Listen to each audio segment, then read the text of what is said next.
The massive chamber of the Galactic Council buzzed with the usual chatter of 1,000 different species. Representatives from across the galaxy sat in their designated areas, each section designed for their particular needs.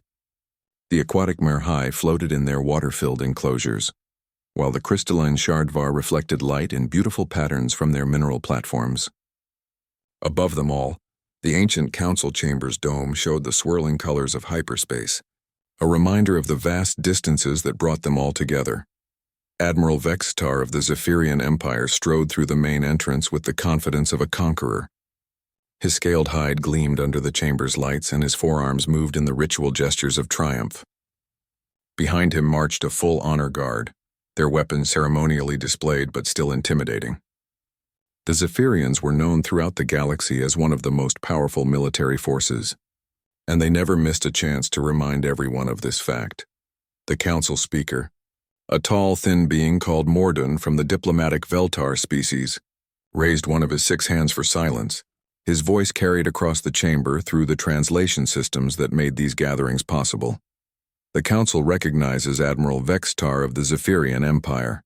You have requested an emergency session to report on military operations. Please proceed. Vexitar's chest swelled with pride as he activated the holographic display in the center of the chamber.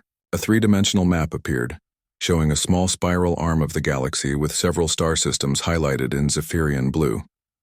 Honored council members, Vextar began, his voice carrying the rough growl typical of his species.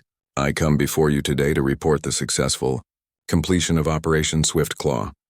The Zephyrian Empire has claimed another system for the glory of our people and the advancement of galactic civilization. A few council members shifted in their seats. The Zephyrians had been expanding aggressively for the past century, and while it was legal under galactic law to claim undefended systems, many species were growing uncomfortable with their rapid growth. The hologram zoomed in on a small yellow star with several planets orbiting around it. One planet, the third from the star, glowed with a soft blue and green light. This system, Vextar continued, was inhabited by a primitive species calling themselves humans. Their planet, which they called Earth, but which we have renamed to its proper designation of Terra 7, was a perfect candidate for imperial expansion. Several council members leaned forward with mild interest. New species discoveries were always noteworthy, even if they usually ended the same way. The humans had only recently achieved basic faster-than-light travel, Vextar explained, manipulating the hologram to show crude human spacecraft. Their technology was laughably primitive. Kinetic projectile weapons, basic nuclear fission, and ships that could barely manage short-range jumps. They had no energy shields, no plasma weapons, and no understanding of dimensional warfare. Counselor Zethra of the peaceful gardener species spoke up, her plant-like form rustling slightly. Admiral, what was the population of this world? Were evacuation protocols offered? Vextar's mandibles clicked in what his species considered laughter. Evacuation? Counselor, these beings numbered in the billions, far too many for relocation. Besides, they proved useful as a labor force after pacification. An uncomfortable silence fell over parts of the chamber. While slavery wasn't technically illegal under galactic law, it was frowned upon by many of the more civilized species. The operation itself was remarkably swift, Vextar continued, either not noticing or not caring about the reaction. We deployed 3 battle fleets, a total of 47 vessels including our finest dreadnoughts. The humans had orbital platforms around their world, but nothing that could seriously threaten Imperial vessels. The hologram showed the battle formations, Zephyrian ships arranged in perfect attack patterns around the small blue world. Initial contact was made when their primitive vessels attempted to intercept our advance force. The encounter lasted approximately 37 minutes. Human resistance was spirited but ultimately futile. Vextar paused, and for just a moment something flickered across his expression. It was too quick for most to notice, but a few of the more observant council members caught it. Our ground forces landed at 17 strategic points across their major continents, he continued. The humans showed remarkable diversity in their defensive strategies. Each region seemed to fight differently, using terrain and weather to their advantage in ways we hadn't expected from such a primitive species. Counselor Kretok of the warrior Blademaw species leaned forward with interest. Unexpected how, Admiral? Did they possess hidden weapons? Not exactly, Vextar replied, his confidence seeming to waver slightly. They used their environment in ways we hadn't predicted. In one region, they collapsed entire mountain passes to trap our advance columns. In another, they somehow turned their own urban areas into vast killing fields where every building became a fortress. The chamber grew quieter as council members began to pay more attention. Successful resistance against Zephyrian forces was rare enough to be noteworthy. They also demonstrated an unusual willingness to sacrifice themselves for tactical advantage. Vextar continued, his voice becoming slightly strained. Human soldiers would often position themselves in impossible situations, not to survive, but to inflict maximum damage on our forces before they fell. Counselor Yathara of the logical compute mind species tilted her metallic head. Admiral, these tactics suggest a level of strategic thinking uncommon in primitive species. What were your casualty estimates? Again, that flicker of something crossed Vextar's features. Casualties were within acceptable parameters for a conquest of this scale. Some losses were unavoidable when dealing with such a tenacious enemy. Could you be more specific? Pressed Yathara. Vextar's forehands moved nervously. 3 of our orbital platforms were damaged during the initial engagement. Ground forces required additional support in several sectors. The humans proved more resourceful than anticipated. High in the chamber's observation galleries, Council Archivist Terra stirred from her usual contemplative silence. The ancient being, one of the oldest creatures in the galaxy, had been present for countless conquest reports over the millennia. Something about this one was troubling her in ways she couldn't quite identify. The important thing, Vextar said, his voice regaining some of its earlier confidence, is that Terra 7 is now under Imperial control. The human population has been catalogued and assigned to appropriate work details. Their primitive industrial capabilities are being upgraded to Imperial standards. Within a few years, the planet will be a productive member of the Zephyrian Empire. Vextar gestured grandly at the hologram. This conquest demonstrates once again the superiority of Zephyrian military doctrine and the inevitable expansion of our great empire. These humans, despite their primitive nature, have already begun to accept their new place in galactic civilization. As Vextar concluded his report, a strange unease settled over the chamber. Most council members had heard dozens of similar reports over the years, but something about this one felt different. The Admiral's confidence seemed forced, his details carefully chosen. And why had he been so evasive about casualty figures? In her archive chamber high above the main floor, Kithara was already activating her research systems. The name Terra had triggered something in her ancient memory, something that made her scales crawl with apprehension. As the council session continued below, she began searching through databases that hadn't been accessed in thousands of years, following a growing sense of dread that she couldn't quite explain. The Zephyrian Empire had just made a terrible mistake, but they didn't know it yet. The questions began immediately after Admiral Vextar finished his formal presentation. What had started as routine interest from the council members was slowly transforming into something more intense. Counselor Hesuri of the merchant Fedaki species was the first to voice what many were thinking. Admiral, you mentioned that 3 orbital platforms were damaged. For a primitive species with kinetic weapons, that seems unusual. Could you elaborate on how exactly they managed to damage advanced Zephyrian technology? Vextar's tail twitched, a sign of irritation among his people. The humans demonstrated unexpected coordination in their attacks.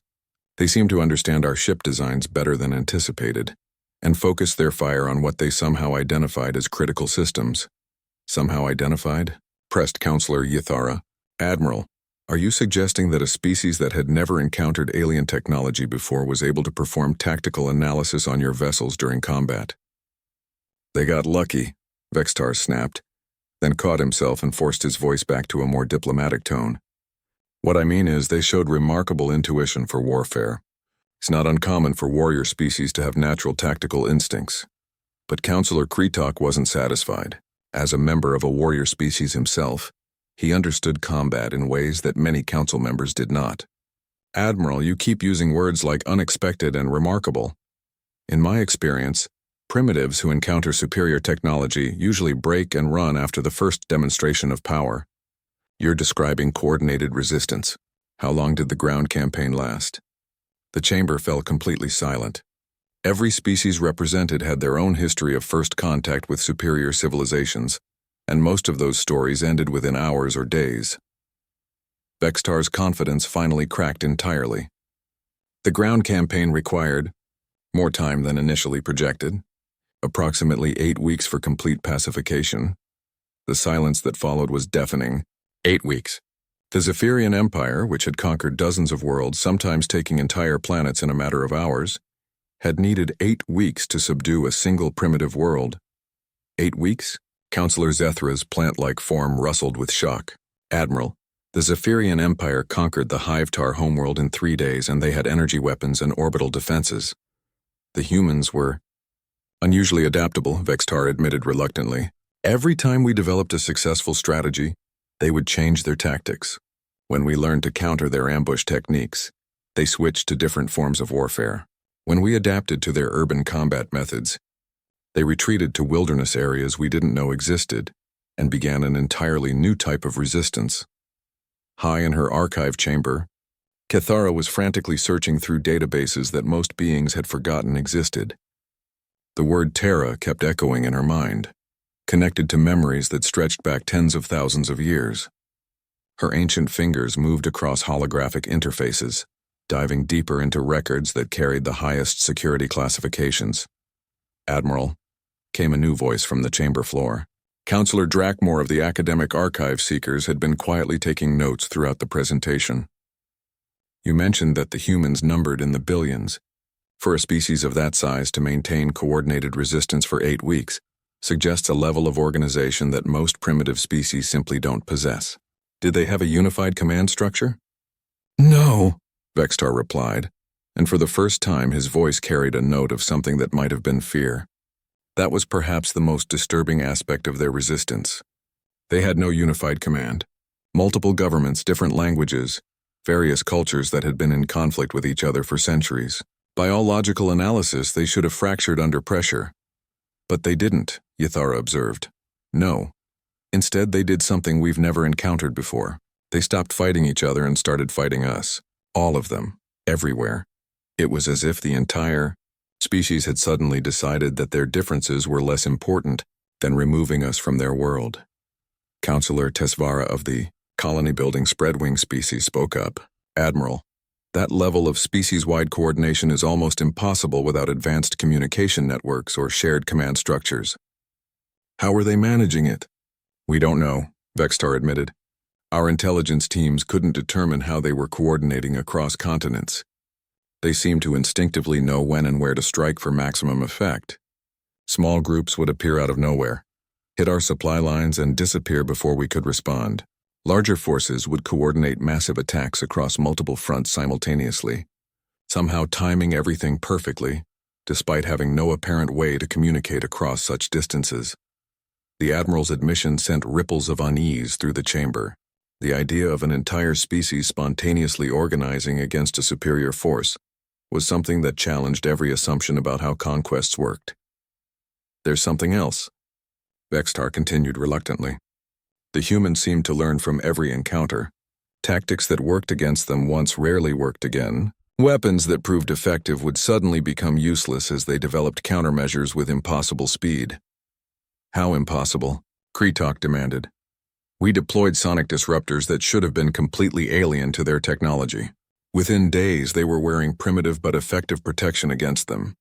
We used atmospheric toxins that their biology had never encountered. Within a week, they had developed filters and protective gear. It was as if they intuitively understood principles of technology and biology that should have taken them decades to discover. Far above the main chamber, Cathara found what she was looking for, and her ancient form trembled with recognition and terror.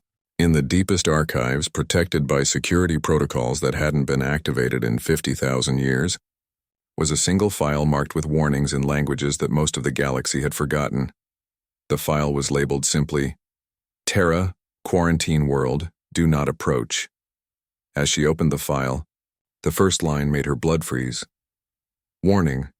This world is the documented origin point of the species known as Deathworlders. All contact is strictly forbidden by order of the Ancient Council. Any approach to this system must be reported immediately to the highest authorities. The file continued with details that became increasingly disturbing. References to a species that had once carved a path of destruction across several galactic sectors.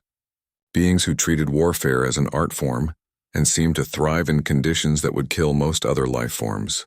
A species that had vanished from galactic records thousands of years ago, leaving behind only warnings and cautionary tales.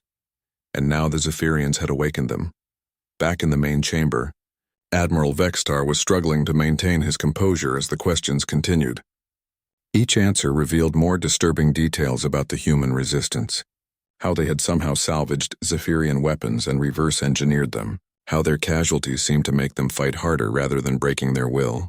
How they had begun liberating other species that the Zephyrians had enslaved, somehow inspiring them to join the resistance. Admiral, Counselor Moradun said finally, "What is the current status of Terra 7? You mentioned that the conquest was successful." For a long moment, Vextar said nothing. Then very quietly, he spoke words that would change everything. "There have been developments since the initial conquest was completed. We may need to discuss additional support for the occupation forces." In her archive chamber, Kithara's hands shook as she reached for the emergency communication system. The Council needed to know what they were dealing with, and they needed to know immediately. The galaxy was about to remember why some worlds were marked as forbidden. The emergency alarm that suddenly blared through the Galactic Council chamber was one that most members had never heard before. It was the ancient warning signal reserved for threats to galactic civilization itself. Conversations stopped mid-sentence as every being in the chamber turned toward the source of the alarm. High above the main floor, Kithara's image appeared on the massive holographic display, her ancient features twisted with urgency and fear. Her voice, normally calm and measured, shook as she spoke. "Council Speaker Morden, I request immediate emergency session protocols. What we are discussing here is far more serious than a simple conquest report." The speaker's 6 hands moved quickly across his control interface, activating the highest security measures. Force fields shimmered to life around the chamber, cutting off all external communications. This was now a classified session of the highest order. "Archivist Kithara, the chamber is secured. Please proceed with your emergency report." Kithara's image flickered as she transferred her research to the main display. Ancient documents appeared, written in languages that predated most current civilizations. Warning symbols that made several council members shift uncomfortably in their seats. "Admiral Vextar," Kithara began, her voice carrying the weight of millennia. "The world you have just described conquering is not called Terra 7. Its proper designation in the galactic archives is Terra Prime, and it has been under the highest level of quarantine for over 50,000 years. The chamber erupted in shocked murmurs. Admiral Vextar's scaled face went pale and his forearms moved nervously. "That's impossible," he protested. "Our scouts found no quarantine markers, no warning beacons. The system was completely undefended by galactic standards. Because," Kithara continued grimly, "the quarantine was not meant to keep others out. It was meant to keep them in." The holographic display shifted, showing ancient star charts marked with symbols that most council members didn't recognize. At the center of one chart was a small yellow star with dire warnings written around it in multiple dead languages. 50,000 years ago, the galaxy faced what the ancient records call the Death Worlder crisis. A species had emerged from this very world and begun expanding across several galactic sectors. They were unlike anything the galaxy had encountered before. Counselor Yathara's metallic form reflected the display lights as she leaned forward. "Archivist, what made them so dangerous? Were they technologically superior?" "No," Kithara replied, and that single word sent chills through the chamber. "Quite the opposite. They were technologically primitive by galactic standards, much like Admiral Vextar has described the current humans. But they possessed something far more dangerous than advanced technology." The display changed again, showing battle reports and strategic analyses that were clearly written by terrified military commanders. They were adaptive beyond anything the galaxy had seen. Every tactic used against them was learned, countered, and improved upon. Every weapon deployed against them was eventually turned back on their enemies. Every species they encountered was either conquered or converted to their cause. "Converted?" asked Counselor Drakmore. "The Death Worlders didn't simply conquer other species," Kithara explained. "They had a unique ability to inspire loyalty and cooperation from beings they had never met before. Slaves would rise up to join them, Enemy soldiers would defect to their cause. Entire civilizations would abandon their allegiances to fight alongside these primitive warriors. Admiral Vextar's confidence had completely evaporated. His voice was barely a whisper as he asked, "What happened to them?" "They vanished," Cathara replied. "At the height of their expansion, when several galactic powers were preparing for a final desperate alliance to stop them, they simply disappeared. All of them. They withdrew to their homeworld and were never seen again. Until now," Counselor Zethra whispered. The implications hit the chamber like a physical blow. The Zephyrians hadn't conquered a primitive world. They had awakened the most dangerous species in galactic history. The ancient records contain extensive analysis of their capabilities, Cathara continued, bringing up more documents. They came from what the archives classify as a death world, a planet so dangerous that simply surviving on it required constant adaptation and conflict. Their species had evolved not just to survive warfare, but to excel at it. "But surely," Counselor Hesuri interjected desperately, 50,000 years would have changed them. Evolution civilization, they must have become more peaceful. Cathara's expression grew even more grim. "Admiral Vextar, please describe the human resistance again, specifically their adaptation rate and their ability to coordinate." As Vextar reluctantly repeated his earlier testimony, the ancient archivist highlighted corresponding passages from the historical records. Every detail matched.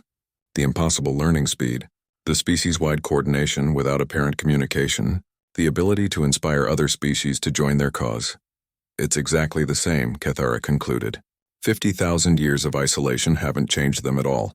If anything, being confined to a single world may have made them more dangerous. Counselor Kretok, his warrior instincts finally overcoming his shock, stood up abruptly. "Archivist, what were the casualty estimates from the original Death World or conflicts?" Cathara hesitated before answering. The Valdari Empire lost 60% of their fleet. The Hivetar Collective was completely destroyed. The Machine Republic suffered 73% military losses before the Death Worlders moved on to other targets. And those were galactic powers with advanced technology, Yathara observed. "What does this mean for current civilizations?" Before Cathara could answer, Admiral Vextar's communication device chirped with an incoming priority message. He activated it reluctantly and his aide's panicked voice filled the chamber. "Admiral, we're receiving distress calls from Sector 7. Something is attacking our supply depot at Kreltar.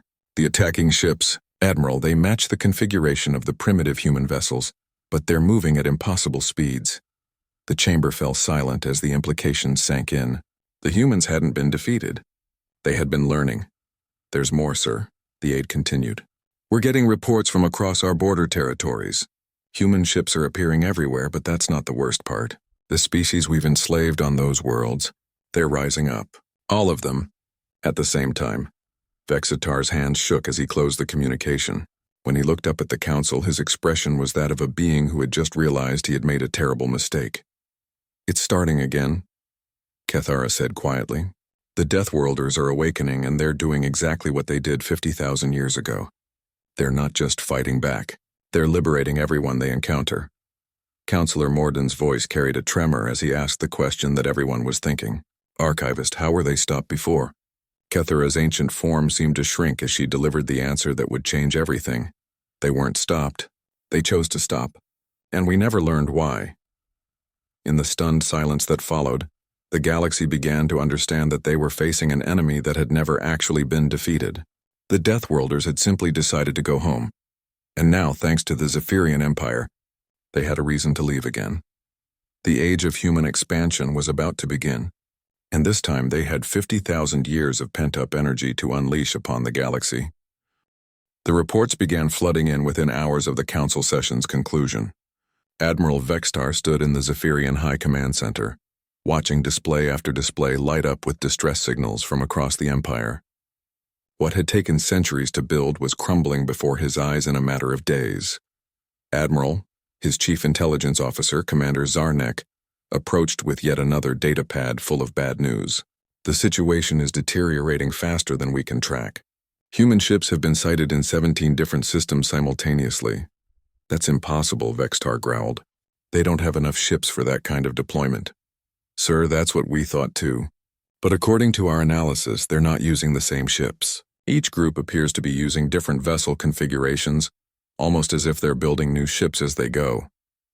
Vextar stared at the tactical display showing Zephyrian space. Red markers indicated attacks, yellow showed contested systems, and green represented secure territory. There was very little green left. How are they building ships so quickly? They don't have the industrial capacity. We think they're not building them, sir. They're converting them. Every ship they capture, every piece of equipment they salvage, they somehow modify to work with their technology. Our own vessels are being turned against us. The main display shifted to show footage from the attack on Kreltar Station. Vextar watched in horrified fascination as human ships that looked like patchwork combinations of different technologies moved with deadly precision through Zephyrian formations. What should have been crude amalgamations of stolen parts instead flew like they had been designed by master engineers. Sir, there's something else, Commander Zarnek continued reluctantly. The humans aren't just attacking our military targets. They're hitting our slave processing centers and labor camps. And when they do, what? The enslaved populations don't run, sir. They join them. All of them. We've lost control of entire worlds not through conquest, but through liberation movements that spring up the moment human forces arrive. Vextar's tail lashed with frustration. They can't be coordinating all of this. Our intelligence shows no evidence of faster-than-light communication networks among the humans. That's correct, sir. But somehow they don't seem to need them. Watch this. The display showed surveillance footage from 3 different systems recorded at the same time. In each one, human forces were conducting perfectly synchronized attacks on Zephyrian installations. The timing was so precise that it looked like a single coordinated operation, despite the fact that the systems were hundreds of light years apart. How is this possible? Vextar whispered. We don't know, sir, but it gets worse. The liberated populations aren't just fighting alongside the humans. They're adopting human tactics. Look at this footage from the Greltar system. The screen showed Greltar fighters, a species that had been enslaved by the Zephyrians for over 2 centuries, using combat techniques that were clearly human in origin. But more than that, they were improving on those techniques, adapting them to their own physiology and capabilities. The humans aren't just liberating them, Zarnek explained. They're teaching them, sharing their knowledge of warfare, tactics, even their technology. It's like they're building an army out of every species they encounter. Vextar slumped into his command chair. What's our current military status? We've lost 40% of our fleet in the past week, sir. But that's not the worst part. The ships we haven't lost. Some of their crews are asking questions. What kind of questions? About why we're fighting. About what we're defending. Some of our own soldiers are starting to wonder if the humans might be right about freedom and liberation. The word liberation hit Vextar like a physical blow. In all of Zephyrian history, the concept barely existed. Species were either strong enough to defend themselves or they served stronger species. That was the natural order. But somehow the humans had introduced an idea that was spreading like a virus through Zephyrian space. Sir, incoming transmission from the 3rd Fleet. Put it through. Admiral Kreshitar's image appeared on the display. And Vextar immediately knew the news would be bad. Kreshitar's usually immaculate appearance was disheveled, and his command bridge showed signs of recent combat damage. Vextar, we've lost the Moran system. How? You had 3 battle groups there. The humans didn't defeat us, Kreshitar replied, his voice hollow. We defeated ourselves. When they arrived and started liberating the slave populations, something happened to our crews. They started questioning orders. Some refused to fire on civilian targets. Others actively helped the liberation efforts. Vextar felt his world tilting. You're telling me our own soldiers turned against us? Not exactly. They turned towards something else. The humans have this concept they call freedom. It's like a disease, Vextar. Once our people hear about it, once they understand what it means, they can't stop thinking about it. The transmission ended, leaving Vextar staring at a blank screen. He turned to Commander Zarnek, who was studying another datapad with growing alarm. Sir, we're receiving reports from across the Empire. It's not just our military that's being affected. Civilian populations and core systems are starting to ask questions about the slave labor they've been dependent on. Some are even refusing to use enslaved workers. This is madness, Vextar snarled. The Empire has existed for over 1,000 years. We've conquered dozens of species. How can these primitive humans undo everything in a matter of weeks? Because they're not trying to conquer us, sir. They're trying to change us. The words hung in the air like a curse. Vexstar realized that this wasn't a conventional war at all. The humans weren't trying to destroy the Zephyrian Empire through military force. They were destroying it by making it question its own foundations. Sir, priority transmission from Zephyr Prime. It's the Emperor. Emperor Vashitok's image filled the screen, and even from light years away, Vextar could see the strain on his ruler's features. Admiral Vextar, I'm ordering a full military withdrawal from all contested systems. We're pulling back to core territories and establishing a defensive perimeter.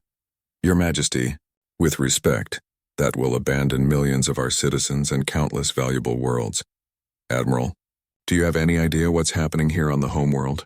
The humans have been broadcasting something they call messages of hope to enslaved populations across the galaxy. Not just our slaves, but slaves everywhere. Entire species that have been in bondage for millennia are rising up simultaneously. Vextar felt the last of his composure cracking. How is that possible? They don't have that kind of communication range. We don't know how they're doing it, but the results are undeniable. The old order is collapsing everywhere, not just in our territory. The humans have somehow managed to start a galaxy-wide revolution simply by existing. The Emperor paused, and when he continued, his voice carried a note of something Vextar had never heard before. Uncertainty. Admiral, in 1 week, these humans have accomplished something that no military force in galactic history has ever achieved. They haven't just defeated us, they've made us irrelevant. As the transmission ended, Vextar looked around his command center. His officers moved with the mechanical efficiency of a military that had always known its purpose. But now, for the first time in their lives, some of them were looking uncertain. The idea of freedom, this human concept, was beginning to take root even here. The Zephyrian Empire was dying, but it wasn't being killed by superior firepower or advanced technology. It was being transformed by an idea that was apparently more powerful than any weapon the galaxy had ever seen.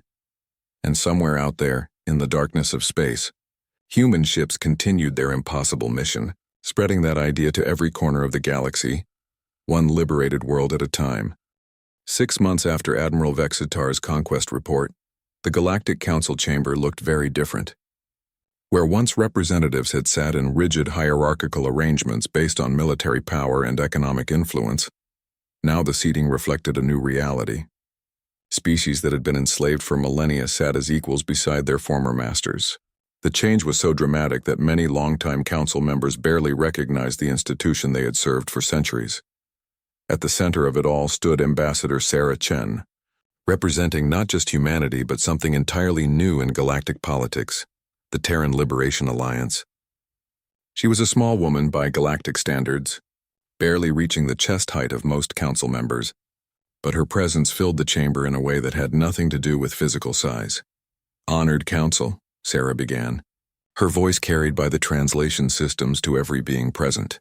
I stand before you today not as a conqueror, but as a representative of a new way of thinking about galactic civilization. The human delegation that accompanied her was unlike anything the Council had seen before. Instead of the usual mix of diplomats and military officers, it included former slaves from dozens of species, resistance fighters who had never seen their homeworlds, and beings who had lived their entire lives in bondage until human forces had arrived. Council Speaker Morden, who had somehow managed to maintain his position through the recent upheavals, gestured for Sarah to continue. His 6 hands moved nervously as he tried to process the reality that the galaxy's newest power was led by a species that had been unknown 6 months ago, the Terran Liberation Alliance represents 137 worlds and 43 species, Sarah continued, not through conquest, not through economic dominance, but through a simple principle that we call voluntary cooperation. Counselor Yeeth Ara, her metallic form reflecting the chamber's lights, leaned forward with obvious confusion. Ambassador Chen, how does voluntary cooperation create military alliances? How do you maintain unity without central authority? Sarah smiled, and several council members were surprised by how such a simple expression could convey such confidence. Counselor, what if I told you that the strongest bonds aren't forged by fear or obligation, but by shared hope? To demonstrate her point, Sarah gestured to her delegation. A tall crystalline being stepped forward, a Shardvar, the same species that had been represented in the Council for centuries as a peaceful, artistic civilization. "I am Kethvar of the Shardvar Liberation Fleet," the being announced, and the title sent shockwaves through the chamber. The peaceful, artistic Shardvar had never had military forces, let alone liberation fleets. 6 months ago, my people believed that slavery was simply the natural order. We created beautiful things for our masters and accepted that this was our place in the galaxy. "What changed?" asked Counselor Drakmore. "The humans showed us that beauty created freely is more powerful than beauty created in bondage. They didn't tell us to fight. They showed us that we had the right to choose." Another delegate stepped forward, a massive being whose species most council members didn't recognize. "I am Commander Throck of the Combined Hive Worlds. My species served the Zephyrian Empire for 300 years before humans arrived in our system." "The Combined Hive Worlds don't exist," protested Counselor Hesuri. "Your species was catalogued as individual worker units." "Exactly," Throck replied. "We were treated as individuals because our masters found it easier to control us that way. The humans taught us that we could be individuals and still work together by choice. Now we are stronger than we ever were as slaves." Sarah resumed her position at the center of the chamber. "This is the principle that the Terran Liberation Alliance operates on. Every species, every world, every individual has the right to choose their own destiny, not just the right to be free from slavery, but the right to determine what their freedom looks like." Counselor Zethra's plant-like form rustled with confusion. "Ambassador, this is all very inspiring, but how do you maintain order? How do you prevent chaos without central authority?" "By making sure that everyone benefits from cooperation more than they would from conflict," Sarah replied. "When beings choose to work together because it improves their lives, rather than because they're forced to, they tend to be much more effective." To prove her point, Sarah activated a holographic display showing the territories of the Terran Liberation Alliance. Instead of the rigid hierarchical structure that characterized most galactic powers, it showed a network of interconnected worlds, each contributing different strengths to the collective. The Shardvar create beauty and art that inspires hope across the Alliance. The combined hive worlds provide industrial capacity that exceeds anything they achieved under slavery. The Kretal Federation contributes advanced agricultural techniques that have ended hunger on 17 worlds. Each species does what they do best not because they're forced to, but because they want to.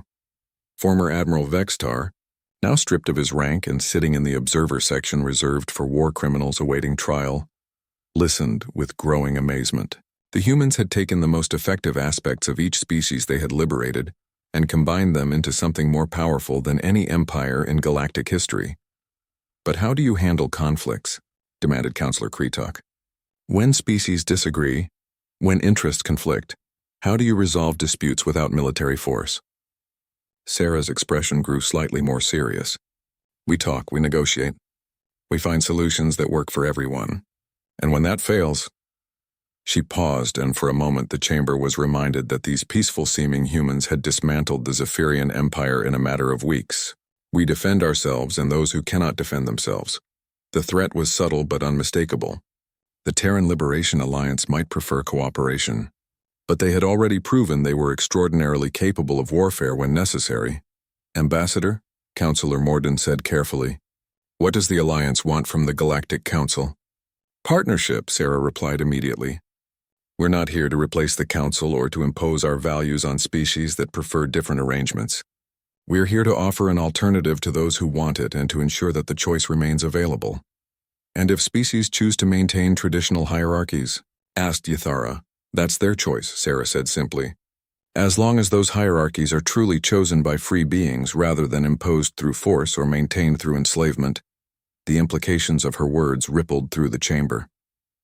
The humans weren't demanding that every species adopt their model, but they were making it clear that the old system of conquest and enslavement would no longer be tolerated. "We have a proposal," Sarah continued, activating another holographic display. "The Galactic Freedom Accords.